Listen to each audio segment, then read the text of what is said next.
Hi everyone, my name is Jason and I'm the lead developmental editor at Ocean Reeve Publishing. Today I'm going to give you a few tips on how you can improve your writing, and I'm going to do that by focusing on the story spine. Now, I'm not saying you can't write a fiction novel by the seat of your pants, because some authors out there just seem to be able to do it. What I am saying is it helps to have a bit of structure.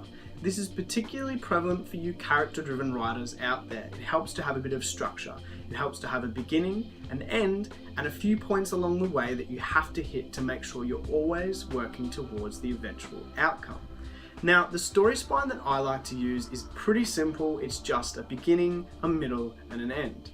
I like to break these down into some smaller portions, but essentially that's all it is: beginning, middle, and end.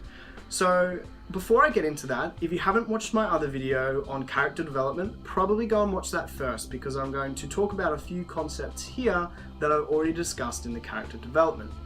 So that being said, let's get into it.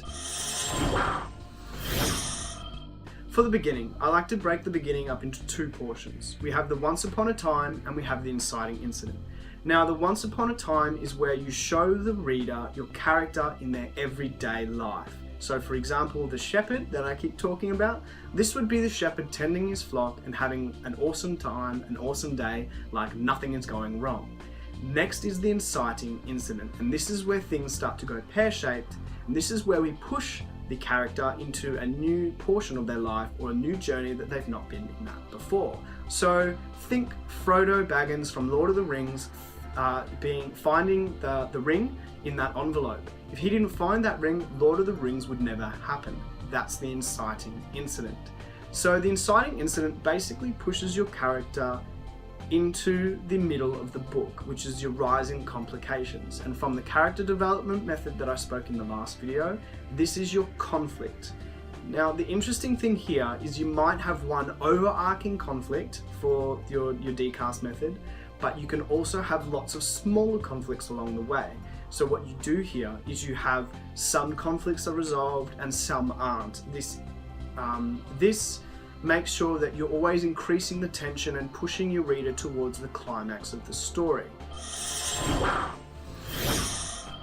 Now, the middle is, like I said, totally up to you. How many complications, how many conflicts are going to have, and what actions your character is going to make to resolve those conflicts, or try and resolve those conflicts but not be able to. So the middle is obviously the largest part of the book, but it's also kind of the simplest.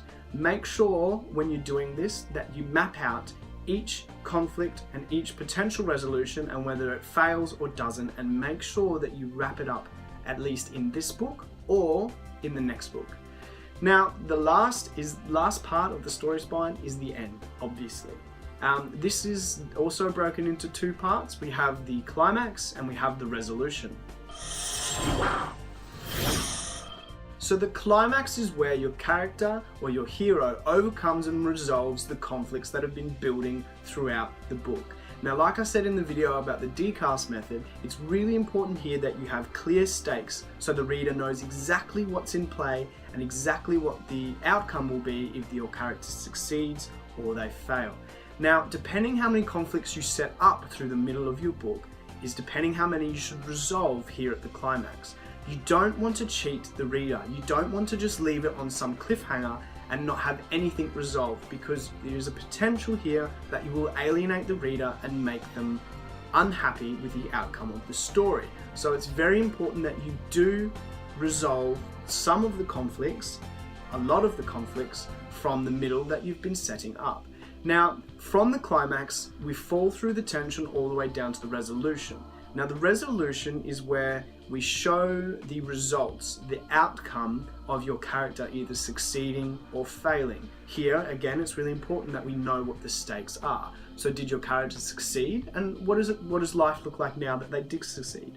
Or did they fail? And what's happened now because they failed? It's really important here that you show the outcome of the conflict resolution that happened at the climax. So that's a really quick, brief wrap-up of the story spine that I like to use. That's the beginning, the middle, and the end. I find it helps offer a really awesome amount of structure for writers, particularly you character-driven writers out there.